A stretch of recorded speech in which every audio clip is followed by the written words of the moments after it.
Food, તમામ Chinese food, તમામ bakery product, તમામ ઠંડા પીણા ખાવાનું બંધ કરું છું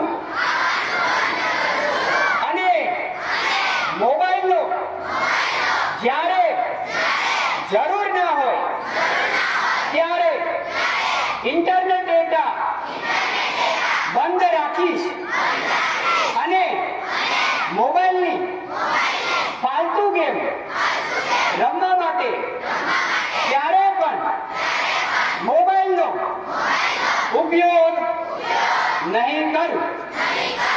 તમારા માટે તાળી. બરાબર? એટલે ભૂલવાનું નથી.